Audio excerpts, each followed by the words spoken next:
They told me not to worry, just to rest, just to trust the process.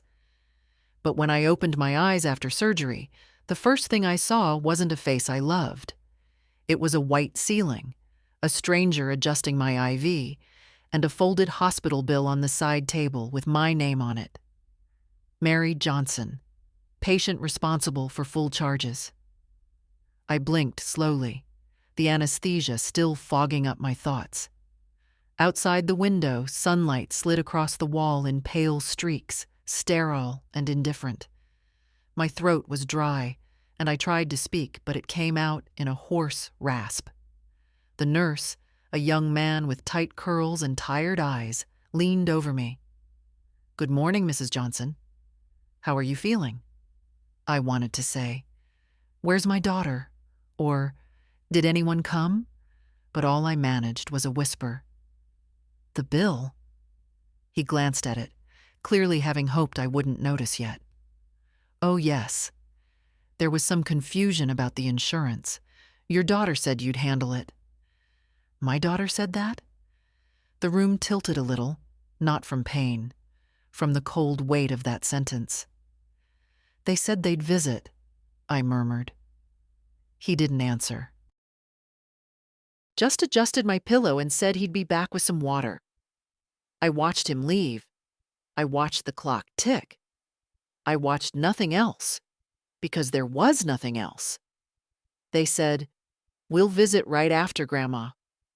Don't worry. Just rest." They'd kissed my forehead that morning, my daughter and my son, both in a rush but smiling. Angela had been checking her watch, said she had to get to work early, but would be back by noon. David, my son, had gripped my hand, promised he'd handle the paperwork, the insurance, the arrangements. "All you need to do is rest, Ma." I hadn't asked for much. I never did. Not when Angela needed help with her mortgage, or when David went through 2 divorces and still brought his laundry to my place. I laid in that bed and tried to feel something other than shame. It wasn't just about the bill, it was that I had believed them. Again. By noon, no one came. By 4, a hospital social worker knocked gently and asked if I had any family she could call. I gave her the numbers. She came back 20 minutes later with a polite smile and said, "They're not picking up, but maybe they're busy." "It's still early." It wasn't early. It was never early when someone you love is recovering from surgery. I asked her to leave the curtain open. The hallway light made me feel less alone. At 6, the cafeteria sent up dinner. A rectangle of pale chicken, mashed potatoes with no salt, peas that looked like they'd been soaking in sadness. I ate 3 bites. Then I stared at the bill again, and I thought, maybe it's my fault. Maybe I made it too easy all these years. Maybe they think I'll always be there to understand, to forgive, to wait. But something shifted that evening. Not loudly, not like a door slamming shut. No. It was quieter than that, like the sound of a drawer closing slowly. Finally, I closed my eyes and thought about the last time either of them had asked how I was feeling, really feeling, and not just if I could babysit or loan a few $100s. I couldn't remember. When the nurse came to check my vitals at 9, I asked for a phone. I called my neighbor, Doris. She was surprised, said she thought the family was with me.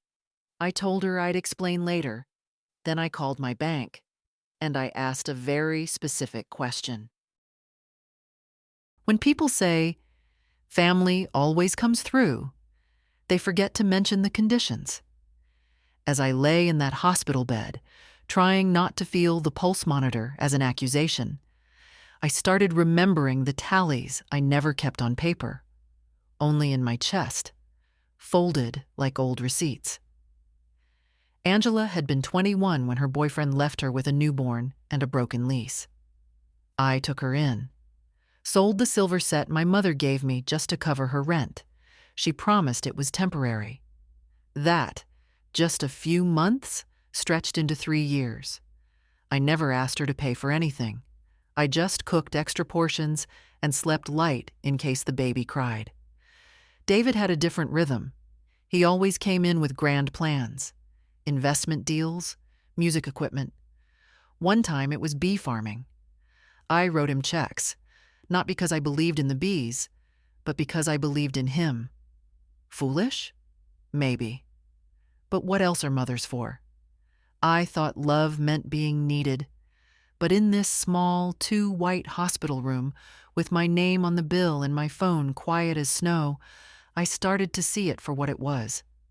They needed help, not me. The social worker returned in the morning, clipboard in hand. "Still no visitors?" she asked gently. I shook my head. "They'll come." It sounded weak, even to me. She offered to help with the insurance again. I said I'd made some calls. I didn't explain who I'd really called. Doris came by at noon with fresh clothes and a bag of crackers. She was all warmth and floral perfume. "Sweetie," she said, tucking the blanket around me, "you need to stop protecting them." I laughed. It was dry, like paper crumpling. "I'm not protecting them, Doris. I think I'm done." She gave me a look, not surprised, just sad. "Took you long enough." I knew she'd been watching for years. From across the street. When Angela wouldn't come, help rake the leaves. When David borrowed my car and left it with an empty tank and an overdue parking ticket. She never said much, but I could tell. People like Doris noticed the silences. I stayed 2 more nights. The nurses were kind but distracted. The food didn't improve. Angela didn't call. David didn't text. The day before I was discharged, the hospital administrator came in with paperwork. "It appears the guarantor form was never completed," she said. "We'll need confirmation that you are assuming responsibility for the charges." I signed, with a hand that didn't shake, because I knew what was next. That evening, I asked Doris to bring me the red folder from the cabinet above the fridge. She knew exactly which one. I'd labeled it for later. It held every check stub, every bank receipt. Down payment on Angela's townhouse, $40,000. David's 3rd rehab stint, $22,000. Grandchildren's camp fees, private tutors, re-roofing Angela's garage, bail money I never mentioned. I added it up, slowly, no exaggerations. 3D12,760. That was the cost of being a good mother in my family. No interest, no thanks. And now, no visit. I sat with that number for a while. Not bitterly, just calmly, like a woman reading her own autopsy report. Then I made another call, this time to a lawyer. The house felt different when I came back to it. Smaller, somehow. Not in size, but in spirit. Like it, too, had been waiting for someone to knock, and no one ever did. Doris dropped me off and insisted on walking me to the door. "You sure you'll be okay?" she asked, eyeing the steps. I nodded. The worst part already happened. She squeezed my hand and left without more questions. That's what I loved about Doris. She knew when not to ask. Inside, everything was where I'd left it. The blanket folded neatly over the arm of the couch. The row of picture frames dusted and upright. Angela's family, David's graduation, the grandkids at the lake. I walked past them. I didn't turn on the TV. I didn't unpack. I just sat at the table, my hands resting flat, and waited for my own voice to settle. By 6, the house was still silent. No knock at the door, no headlights in the driveway, no apology. At 6:17, I called Angela, straight to voicemail. At 6:25, I tried David. The phone rang once, then cut. I didn't leave a message. I didn't need to. Instead, I opened the drawer where I kept my rainy day notebook, the one I used to jot down things that needed fixing, a flickering light bulb, a stubborn cabinet hinge. This time, I started a different list.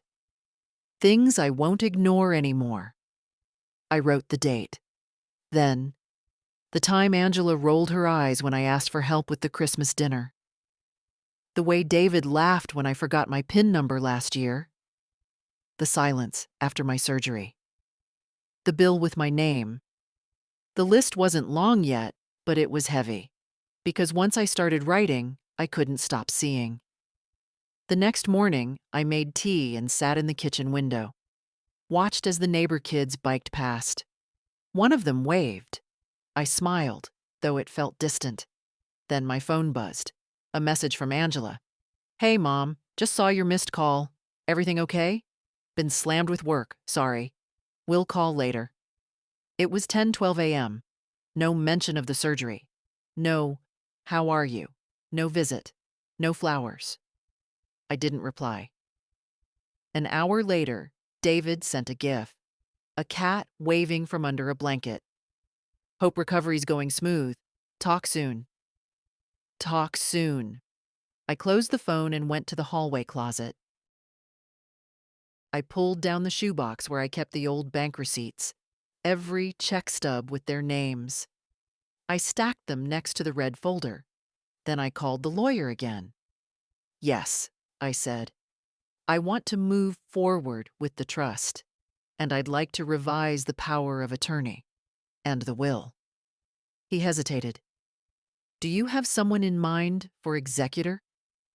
I did. Her name had been in my heart all week. "Samantha," I said. "My granddaughter. She's the only one who visits without asking for anything." He said he'd prepare the papers. After the call, I stared at the kitchen wall for a long time. This time, they'd gone too far. This time, I wasn't going to wait for them to feel sorry. This time, I was going to take everything I'd given and start giving it somewhere it mattered. The hospital bill came 3 days after I was discharged. A thick envelope, crisp white, addressed to me in careful type. I knew what was inside. Still, my hands trembled when I opened it. 46,830. 1 surgery, 3 nights, no insurance coverage, no cosigner. I read the statement line by line, like scripture. Operating room fee, anesthesia, recovery room, medications. Self-pay in neat, impersonal print next to every item. I let the paper sit on the table while I made myself a cup of tea. 1 sugar, no milk. The cup rattled faintly in the saucer as I sat back down. $46,000. I didn't even remember saying yes to half of it. Probably because I'd been under. They said they'd handle it. Angela had waved her hand when I brought up insurance forms before the surgery. "Don't worry, Mom, we've got it." David had promised too. "You raised us. The least we can do is cover this." The least. I picked up the phone and called the hospital's billing department. The woman who answered was kind, but her voice was firm. "Yes, ma'am. Your daughter provided your name as the responsible party." Unfortunately, she didn't sign the final form. That leaves the account under your name by default. My voice caught in my throat. "So, I'm responsible for all of it." "Yes, unless the guarantor provides new documentation or unless we pursue financial assistance." "Has anyone called?" I asked. "Anyone from my family since discharge?" She paused. "No, ma'am. Not as of today." "Thank you," I said, and hung up. I sat for a long time in silence, the kind that hums in your ears when the world has gone quiet. Then I reached for the yellow notepad beside the phone and wrote 1 word in bold, careful strokes. Enough. The next call was to my financial advisor. A woman named Carla. She had a calm, soothing voice, the kind you learn to trust because it never rushes. "I'd like to liquidate the CD," I said, "and I want to transfer funds to a new beneficiary account." She asked the usual questions. Was I sure? Was there a trigger event? Yes, I said. It's time I started doing things for people who show up. Later that afternoon, I wrote a check. Not to the hospital, not yet. To Samantha. I wrote a short letter to go with it. Nothing dramatic. Just, in case no one's told you lately, thank you for calling, for asking how I feel, for bringing soup, even when it was just a Tuesday. This is for your future. Use it well. I sealed it, addressed it, and walked slowly to the mailbox. My legs were stiff. The air was heavy. But something inside me was lighter than it had been in years. Back inside, I found myself staring at the family photos again. Angela in her lawyer's blazer, beaming. David holding a fishing pole next to the twins. Samantha's high school graduation, where I was the only one clapping loud enough to embarrass her. I took the photos down, one by one, wrapped them gently, placed them in a box labeled Archive. Not out of anger, out of clarity.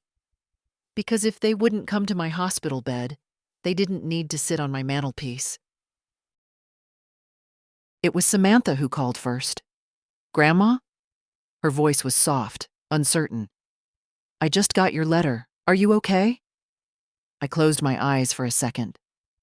Her voice always did something to me, like warm cloth on a bruise. I'm better now, I said. Thanks for asking. There was a pause. Is it true? About the surgery? The bill? It's all true, sweetheart. She exhaled sharply. I had no idea. Dad said everything was handled.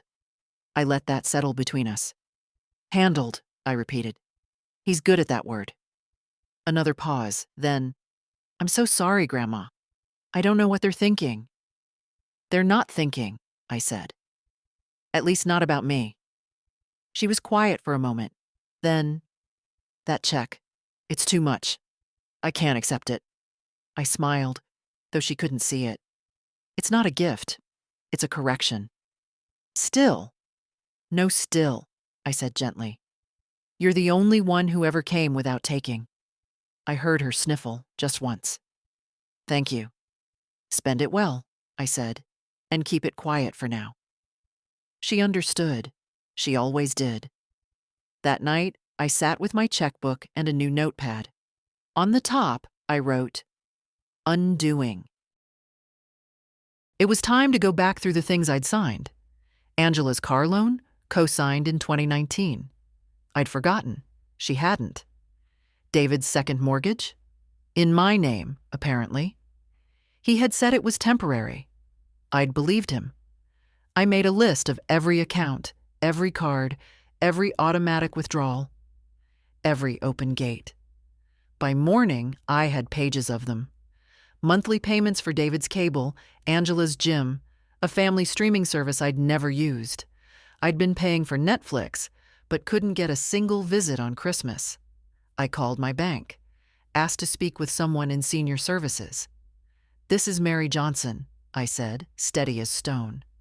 I'd like to cancel every recurring transfer except utilities, and I'd like to remove both my children from all financial permissions.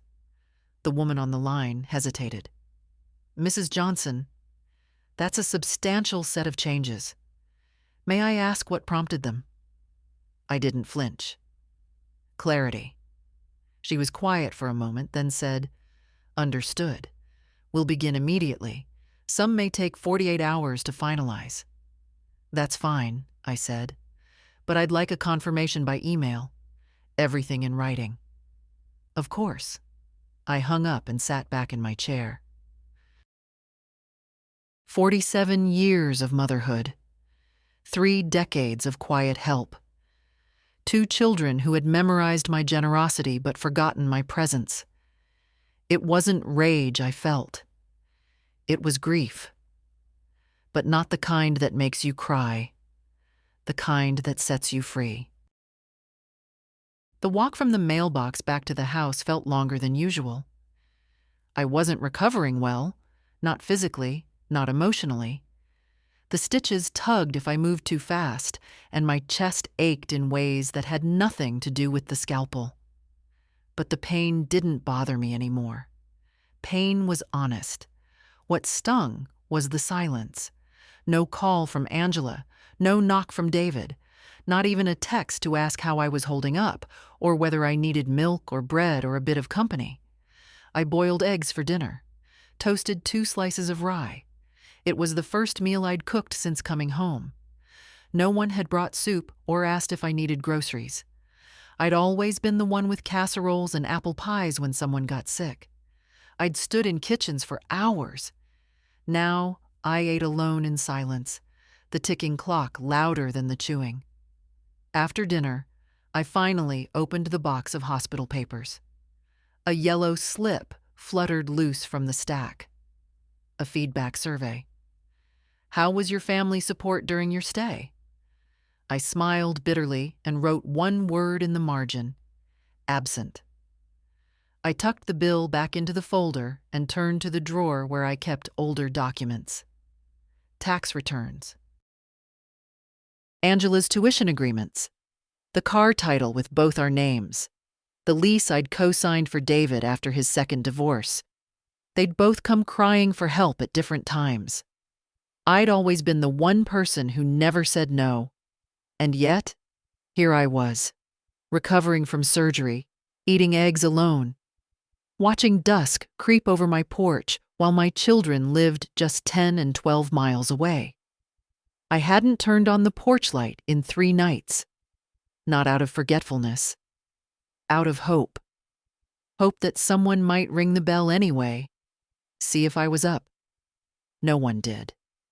The next morning I got dressed properly for the first time. Real slacks, a blouse that needed ironing. I sat in the living room with a notepad in my lap, waiting for the phone to ring. It didn't. So I called Angela. She picked up after 2 rings. "Hey, Mom." Too cheerful, too loud. "Hi, sweetheart," I said. There was background noise, traffic maybe, or wind. "I was just thinking of you." "Were you?" A pause. "Well, yeah. How are you feeling? Getting back on your feet?" "I'm managing," I said. "The hospital sent the bill." "Oh?" She didn't ask about the amount. Didn't ask if I was all right. "That's weird. David said he was handling it." "I see." Another pause. Then, "Did you need something, Mom?" I stared at the window. "No, Angela. I just wanted to hear your voice." She laughed lightly. "Well, here I am. Listen, I'm actually in between meetings right now, but I'll call you later, okay?" "Of course." I hung up. She didn't call back that day, or the next. On Friday morning, I looked at the front lawn. The grass was too high. David used to mow it for me, back when he needed gas money. Since I stopped giving it, the mower might as well have disappeared. I walked out with a pair of gloves and started pulling weeds. It hurt to bend, but I did it anyway. By the time Doris came by, I was kneeling on the ground, muddy and flushed. "Mary," she cried, rushing over, "what on earth are you doing?" "Making it harder for them to pretend I'm helpless," I said. She didn't laugh. Instead, she sat next to me on the step and said, "They're not going to change." "I know," I whispered, and I meant it. On Sunday morning, I opened the curtains and stared out at the street. Maple Drive was quiet, as it always was. Neighbors clipped hedges, dogs trotted on leashes, sprinklers spun across yellowing lawns. I watched for signs of life from Angela or David. Nothing. Not even a drive-by. They weren't coming. Not with soup. Not with flowers. Not with apologies. I had spent decades telling myself that family was about forgiveness. That maybe they didn't call because they were busy. That maybe they didn't visit because they thought I was strong. That maybe they didn't mean to forget. But now, in the still air of my recovery, I had no excuses left to feed myself. They had forgotten because they could. Because I'd made it too easy. Because I'd covered the hospital bills, the tuition, the babysitting, the moving vans, the gas, the groceries. Always quietly. Always without asking for thanks. They'd learned to see my silence as bottomless, a well they could draw from endlessly, until the well started whispering back. No more. By Monday, the documents were ready. Carla at the bank had arranged for all recurring payments to be canceled. Angela's car insurance, David's phone bill, the gym subscription, the lawn service, the family Netflix. I didn't even know half the passwords. It was all gone now. Erased. I stood in the kitchen and deleted the saved payment logins from my browser one by one. Each click was like a tiny exhale. Then I sat down at the table with the stack of legal papers. The lawyer had done his job swiftly. Trust documents, a new will, all signed, all neat. Samantha was listed as sole beneficiary and trustee. Angela and David's names appeared only in footnotes, removed due to extended non-involvement in care and support. It felt clinical, distant, perfect. At noon, the doorbell rang. I knew that knock. Too hard, too fast. David. I didn't move at first. I stood still in the hallway, letting the moment settle. Then I opened the door. He looked tired, disheveled, like someone who had just woken up from a long nap into a fire. "Mom," he said. No smile. "I've been calling." I saw. I thought something happened. Samantha told me about the letter. I waited. He rubbed the back of his neck, a nervous tic from childhood. "We didn't mean to leave you alone at the hospital. There was a mix-up." "You told them I'd pay," I said. "That's not what I—" "They showed me the forms. Your handwriting." He opened his mouth, then closed it again. I stepped back from the door. "You want to come in?" He hesitated. "Yeah." He followed me to the kitchen, sat at the table where he'd once eaten 5 slices of my peach pie in a row when he was 12. He looked at the placemat like it had betrayed him. "I'm sorry," he said finally. "For which part?" I asked. "For the bill? For not calling? For pretending I don't exist unless you need something?" I messed up. "Yes," I said. "You did. I want to fix it." I nodded. "Then start by understanding that you won't be getting any more help from me." He blinked. "Wait, what?" "I've changed the documents, the accounts, the house, everything." "Mom, you can't be serious? After all these years?" "Exactly after all these years." His face flushed red. "So you're cutting me off?" "I'm setting myself free."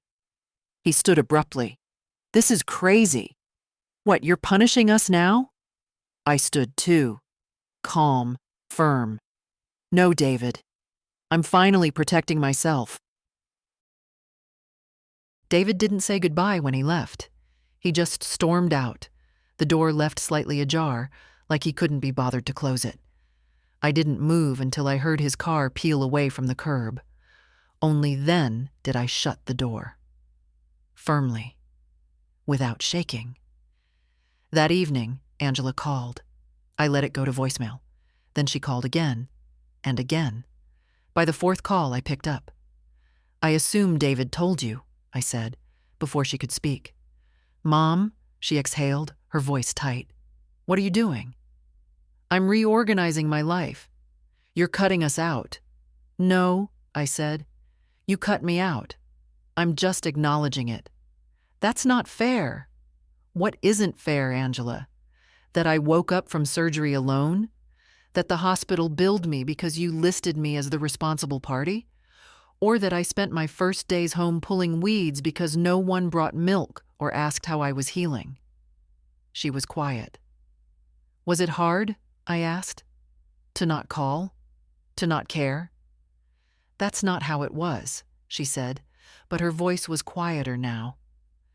I assumed David was handling things. Of course you did. Another silence. Then, with a little more edge. So, what now? You're leaving everything to Samantha? She shows up. She's a child. She's kind. Angela scoffed, as if that were beside the point. Do you have any idea what you're doing? What message you're sending? I do, I said calmly. For the first time in my life, I do. Angela fell silent again. Then, you're choosing her over us. I'm choosing myself. And I ended the call. I didn't cry afterward. I didn't pace the kitchen or replay the conversation in my head.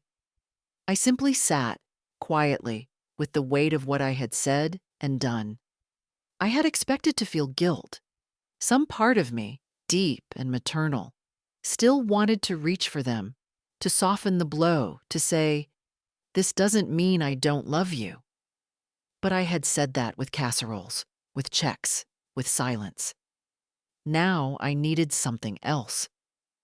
That night, I went through old boxes, not the ones with receipts and bank records, but the ones I hadn't touched in years. Photos, letters, handmade cards from when they were little, Angela's clumsy crayon drawings, David's lopsided "World's Best Mom" mug chipped on the handle. I kept a few things, put the rest in a donation box. The next day, Samantha came by without warning. She had groceries, and she looked nervous. I wasn't sure if you'd be up for company, she said, but I brought blueberries. Thought we could bake. I smiled and opened the door wider. Come in. We baked quietly. She mixed while I measured. The house smelled warm again. As the pie baked, she turned to me. Dad's furious. I know. He says you've lost perspective. I nodded. Let him think that. She hesitated, then asked, do you feel okay about everything? I thought for a moment. No, I said. I feel like a woman who's finally stopped being a floor mat. Samantha laughed, then quickly covered her mouth. Sorry. Don't be, I said. It feels good to hear someone laugh in this house. We sat down with tea and still warm pie. She didn't ask me for anything. She didn't talk about money or inheritance or bills. She asked if I wanted to go to the park next week. That was all. And I said yes. After Samantha left, the house stayed full, not with noise, but with something better. Her presence lingered in the pie crumbs on the counter, in the clean mug she'd rinsed without being asked, in the scent of blueberries still curling through the air like a ribbon I didn't want to untie. It had been so long since anyone had left behind something gentle.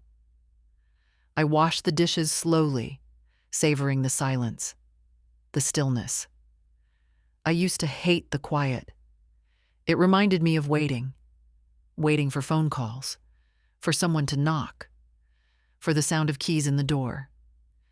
Now it felt like ownership, the kind of peace you get to keep when you stop asking to be chosen. In the evening, I pulled out another box, this one heavier, full of papers I hadn't looked at since before George died. Wills, property records, a stack of old birthday cards, some from people I couldn't even remember now. At the bottom was a folder marked in my handwriting. Angela's college. I opened it. There were payment receipts, loan documents, a scholarship rejection letter she hadn't told me about until I found her crying in the laundry room at 18. I had taken a second job cleaning offices in the evenings to cover what the scholarship didn't. She never asked how I managed it, just hugged me and called me her miracle mom. I'd believed her. There was a printout of David's first business plan, too, the one about custom furniture. He'd promised to pay me back within the year. That was 24 years ago. Now the only wood he touched was when he leaned on my dining table to ask for more money. It wasn't bitterness that settled over me that night. It was understanding. I had done what mothers do. I had helped, sacrificed, stayed up late, said yes. But I had also let them think I didn't need anything in return, not even kindness. And that had been my mistake. The next morning, I walked to the park alone. My legs ached by the third block, but I kept going. I needed air. I needed space. I sat on a bench and watched as other women my age walked in pairs, chatting softly. Some held coffee cups. Some pushed strollers for young grandchildren.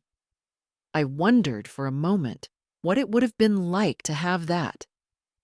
Not just a role in someone's life, but a place. Then I heard a familiar voice. "Grandma?" Samantha stood near the path holding 2 cups. "I figured I'd find you here." She sat beside me and handed over the tea. No cream, just the way I liked it. "How's your morning?" she asked. "Better now," I said.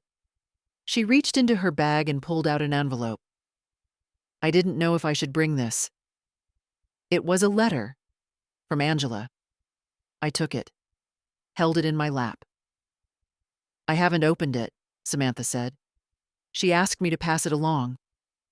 I didn't open it right away. I watched a squirrel dash across the path. I felt the paper between my fingers. Then I tore it open. Inside, her handwriting was still the same. Looping. Careful. "Mom, I don't know what to say. I guess I've been hiding behind busyness for years. I told myself you were strong, that you didn't need anything. But the truth is, I just didn't want to feel guilty. That's on me." There was no apology. Not really. Just a string of regrets without form. I folded it neatly and put it back in the envelope. "Are you okay?" Samantha asked. "I'm getting there," I said. She smiled and nudged my shoulder. "One step at a time." We sat in the sun for a long while. No more letters. No more questions. Just the comfort of a girl who never forgot how to show up. And a woman who was learning to finally receive it. The bank smelled the same as always. Carpet cleaner and printer ink. But this time, I walked in differently. Not as someone about to beg for help understanding her own finances. Not as someone co-signing something she didn't read. This time, I came in as the only person I knew who'd paid every bill, loaned every dollar, and still got left behind in a hospital room without a single visitor. Carla met me with that calm professionalism she always had. She stood to shake my hand, but there was a different kind of respect in her eyes now. She'd seen the transfers, the canceled permissions. She knew I wasn't just here to make a fuss. I was here to finish something. We sat in her small office with its motivational posters about retirement and compound interest. She offered me water. I declined. "I've reviewed the updates," she said, sliding a folder toward me. "The recurring transfers have been halted. Angela and David have no remaining access or view rights. All linked cards have been terminated." I nodded.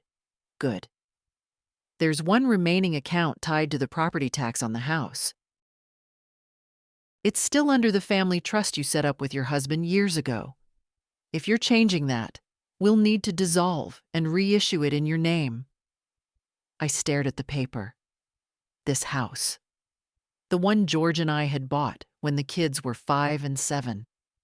The one we painted ourselves, room by room. The one where I'd cooked, cleaned, worked double shifts, and buried 2 dogs and 1 husband. And now, the one I recovered alone in. "I want to take it out of the trust," I said. Carla nodded. "Do you have a new plan for the property?" "I'm selling." She paused. "Are you sure?" "Yes." The word came out easier than I expected. Once it's in your name, you'll be free to do whatever you like. Sell, transfer, rent. Exactly. She made a note. Would you like to list Samantha as your financial contact in case of emergency? I looked out the window.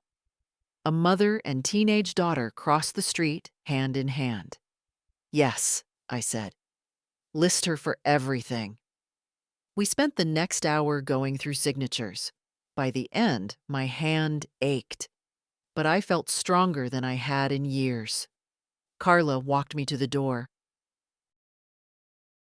You know, she said gently, a lot of clients your age get scared when they take these steps.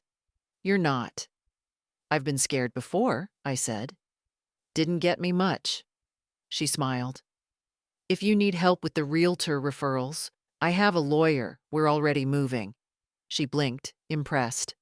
Well then, Mrs. Johnson, good luck. Thank you. Outside, the sun was sharp, clean. My car looked older than usual, but I didn't care. It would get me home, for now. Back home, I made tea and opened my notebook again. At the top of the next page, I wrote, to do before closing. Get second appraisal. Contact Samantha about help packing. Send forwarding address to Doris. Bake one last pie for the porch swing. Goodbye, I underlined that last one. Because it wasn't sadness I felt now. Not anymore. It was resolve. And maybe, just maybe, a tiny edge of excitement. Francis Whitmore still used a fountain pen. He was the kind of lawyer who kept things in hard copy, who wore vests even in summer, and who remembered your children's names long after you'd forgotten his receptionists. When I walked into his office, he stood up slowly, knees clearly older now, and smiled like we were just picking up where we left off. Mary, he said, gesturing to the worn leather chair across from his desk. I was beginning to think I'd only see you again in probate court. Let's keep it that way, I replied, settling into the seat. He pulled out the manila file I'd sent over last week, the one with all the amendments, requests, and instructions. You've been busy. I've been honest, I said. He nodded thoughtfully. That's always the hardest part. He read through the notes again, even though we'd discussed them by phone. Angela and David removed as power of attorney. House to be sold. Will restructured with Samantha as sole heir. Healthcare directive updated to remove family input. You understand this means that legally your children have no decision-making authority going forward? I do. And that this may affect your relationship with them. Permanently? I met his eyes. There hasn't been a relationship, only transactions. Francis put down his pen and folded his hands. You don't need my approval, Mary. But for what it's worth, I've seen a lot of people do this in anger. You're not angry. No, I said quietly. I'm finally done waiting to be loved properly. We signed the documents one by one. Some needed initials. Some required notary witnesses. He took care of the details while I sipped the coffee his secretary brought in without asking. It was strange, how official it all felt, like ending a business contract instead of stepping back from your own children. But then again, they'd made it a business, hadn't they? After the final signature, Francis stood again and shook my hand. I'll file everything with the county this week. You'll get certified copies in the mail. Thank you. He walked me to the door, pausing before I stepped outside. You know, he said, adjusting his glasses, your husband always used to say you were the heart of the family. I looked out at the parking lot. Then I suppose the body just kept going after the heart stopped. He didn't answer that. He didn't need to. The sun had slipped behind the building by the time I got home.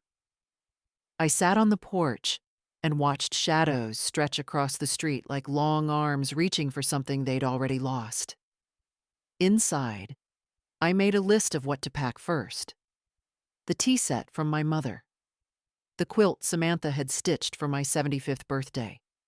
The old photo albums, not for Angela and David, but for me, so I wouldn't forget the parts that were good before they went wrong. That night, I slept better than I had since the hospital. Not because things were fixed, but because, for once, they were finally mine to live with and mine to change. It was Angela who came first.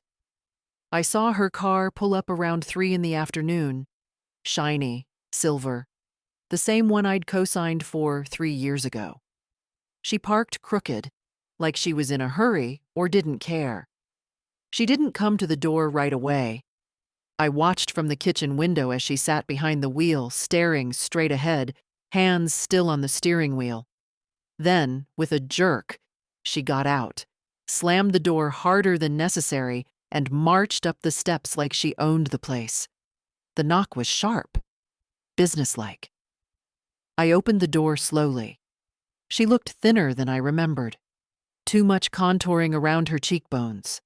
Clothes a little too sharp. Too expensive for someone who'd been struggling financially the last time she asked me for money. "Can I come in?" she said, without a greeting.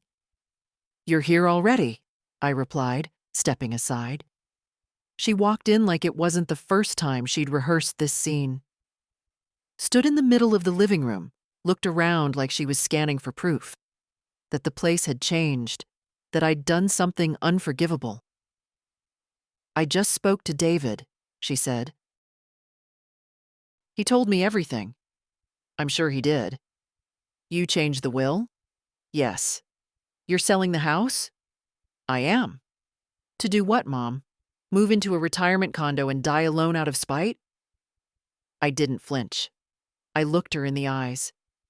"To live the years I have left on my own terms."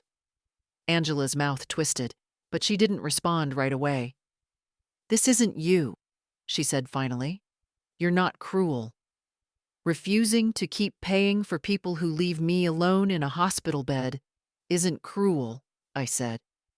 "It's just finally seeing things clearly. We had jobs, Mom, families. We were busy." "I've been busy since I was 22, I said, my voice calm. "Didn't stop me from taking care of everyone. You just chose not to show up." She folded her arms. "So this is revenge? This is boundaries. After all we've been through."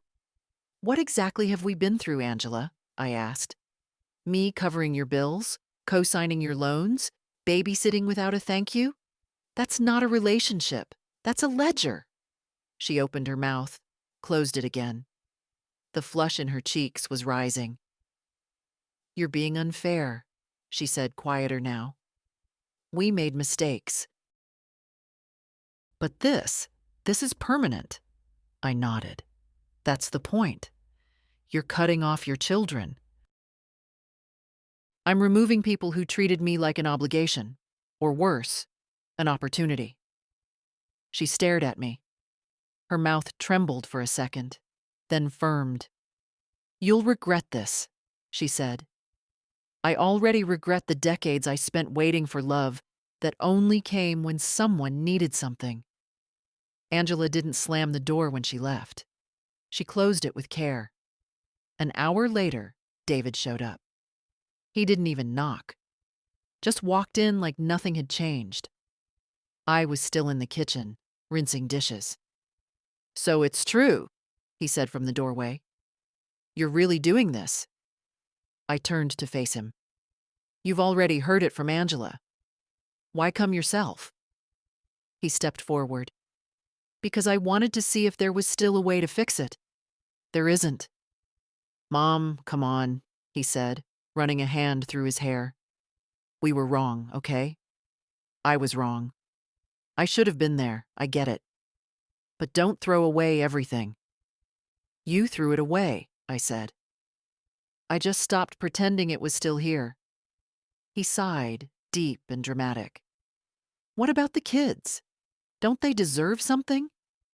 "Samantha is getting something," I said. She earned it. His eyebrows jumped. You're rewarding her for being, what? Nice? For being present. For treating me like a person. This is so dramatic.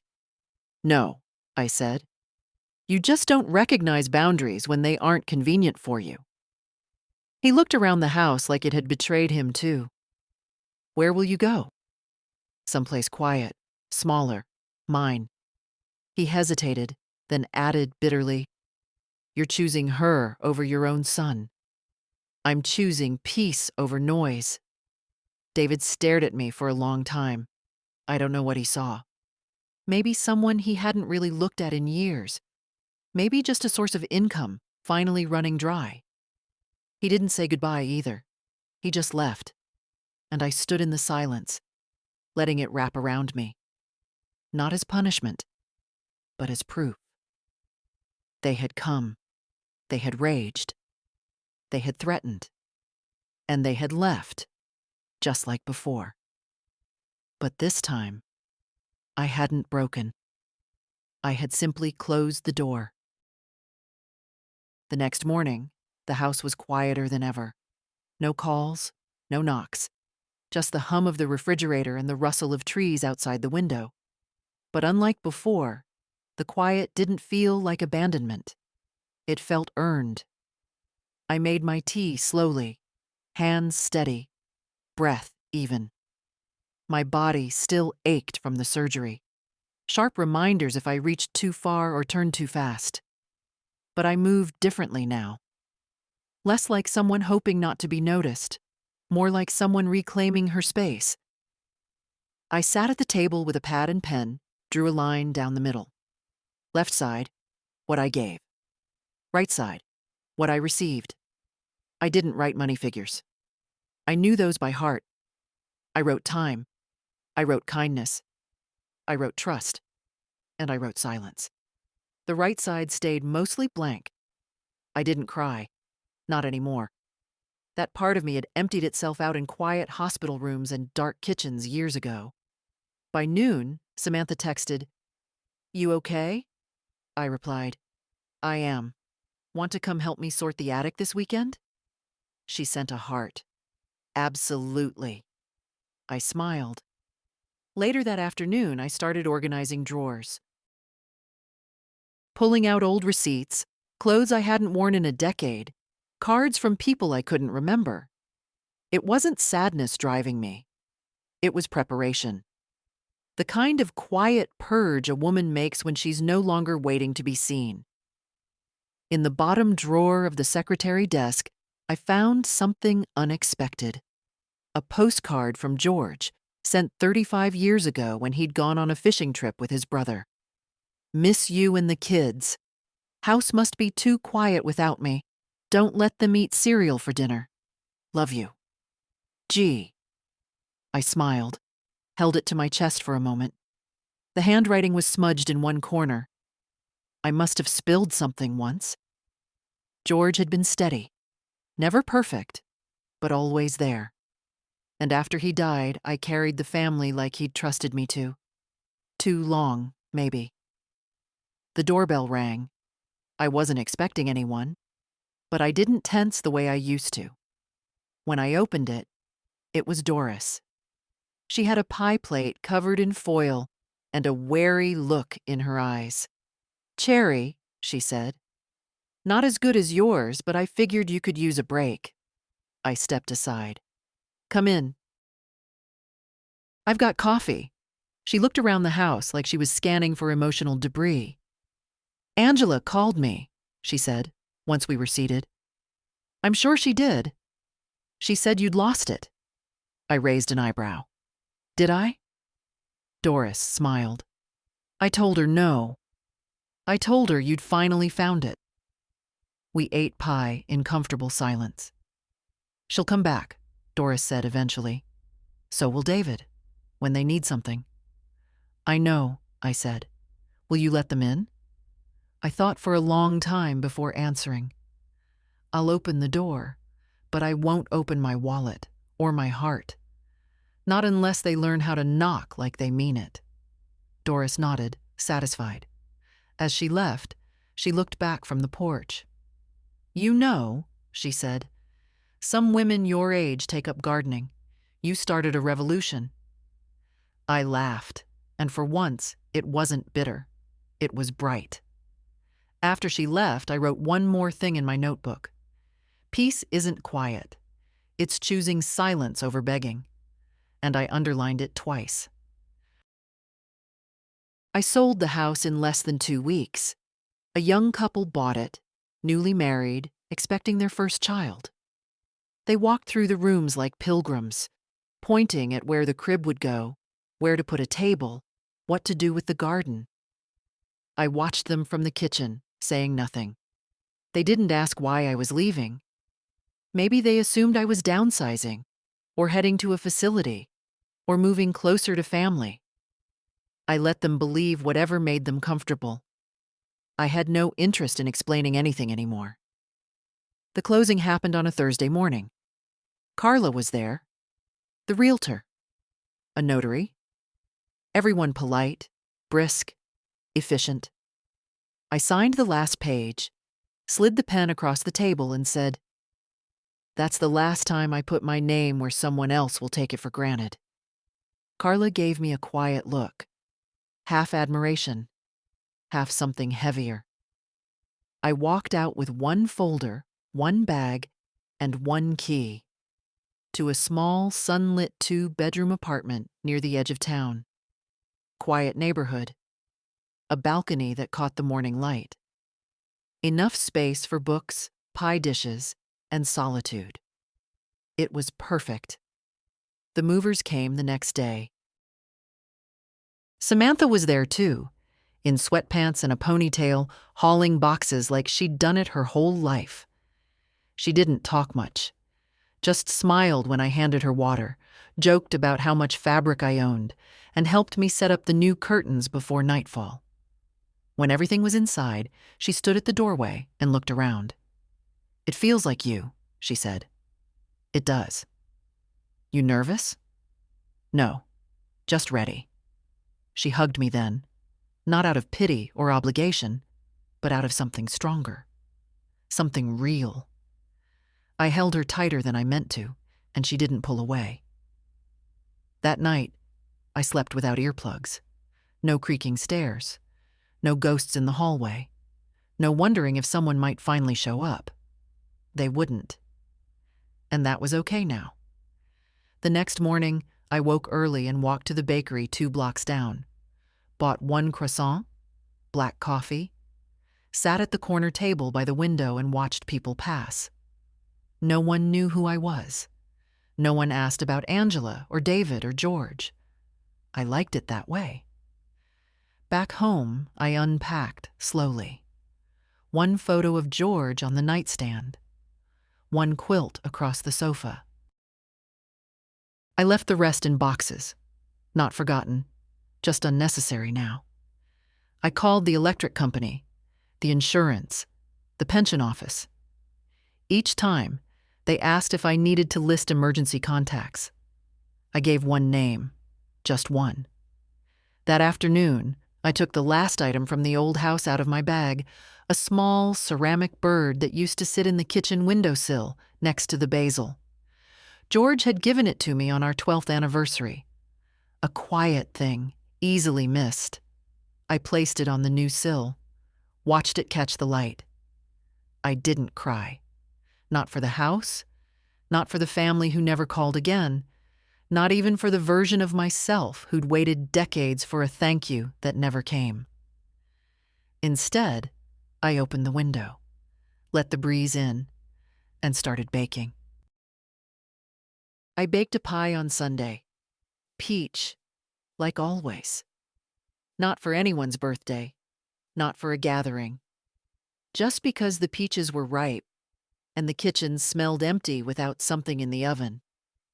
As it baked, I stood on the balcony with my tea. The wind moved through the trees with that soft hush I used to hear from the garden at the old house. The sound that reminded me nothing lasts. Not the good, not the bad. But some things return if you make space for them. Peace, for one. The pie was done just after noon. I let it cool on the rack and thought about the first time I ever baked one. I was 19. George had found a recipe in his mother's old book, and we made it together in a kitchen the size of a closet. We'd burned the first one, laughed so hard we forgot to be disappointed. That was the kind of love I'd tried to give. Simple, reliable, a little sweet, even when the crust cracked. I took 2 slices from this one, packed them carefully in small containers, and walked down the hall to Doris's apartment. She'd moved into the same complex 2 weeks after me, claiming it was time for a change, though I knew better. She didn't want me doing this last stretch alone. She opened the door before I knocked. "Smells like you've forgiven the world," she said, taking the pie. "I just decided it doesn't owe me anymore." We ate in her little living room, surrounded by crocheted pillows and photos of nieces and nephews who did call, who did visit. I used to envy that. Now I just appreciated the difference. "You seen them?" she asked softly. I knew who she meant. "No," I said, "and I don't expect to." "You want to?" I thought for a moment. Not really. I think I wanted them to show up so I could forgive them.